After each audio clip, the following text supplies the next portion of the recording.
So today we're going to talk about trapezoids and kites.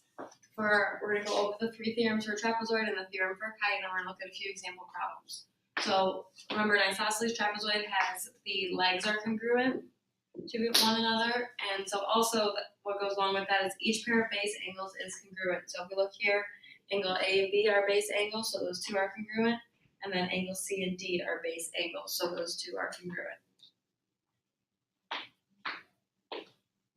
The next theorem for isosceles trapezoid is that the diagonals are congruent. So we have AD is going to be congruent to BC, so the diagonals will equal each other.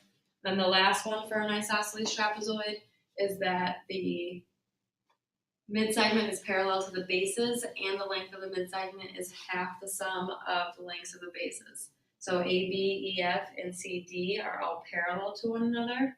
And that's important because that's going to give us alternate interior angles or same side interior angles. And then also, if you take half of the two bases added together, it equals the midsegment, which is EF. Another way we can look at that is if you double the midsegment, it'll equal the two bases added together. And then for a kite, we have that the diagonals are perpendicular. So where they meet here, so where AC and BD meet, there's going to form four right angles right there. So looking at some example problems, so for number one, we're going to use that the base angles in a trapezoid are congruent. So if we look here, the base here, 60 and 3 are going to have to be congruent because those two are base angles. And then we know that in a trapezoid, the bases are parallel. So we have to have same side interior angles, so angle 1 plus 60 has to equal 180. And so if you subtract 60, you get angle 1 is going to equal 120 degrees. So angle 1 is going to be 120, and then angle 1 and angle 2 are on the same base, so those are base angles are congruent. So angle 2 is also going to be 120.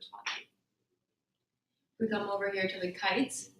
For the kite, we have the diagonals are perpendicular. So right here in the middle, they're going to form four right angles. So angle 1 is going to equal 90 degrees.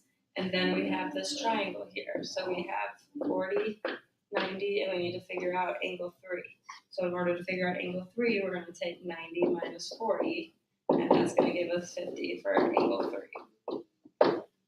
Even though it doesn't look 50. And then our last two examples, we're given AD and CB.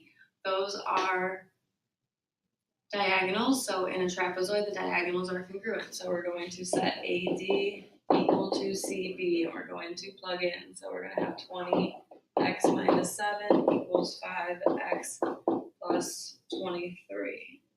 So when we subtract 5x over, we get 15x minus 7 equals 23.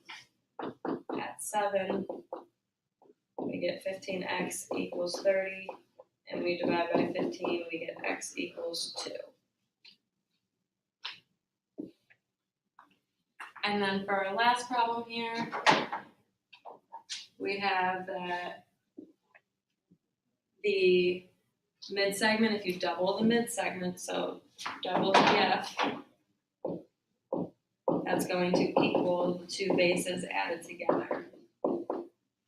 And then we're just going to plug in. So 2 times 5x equals 2x plus 4 plus 12.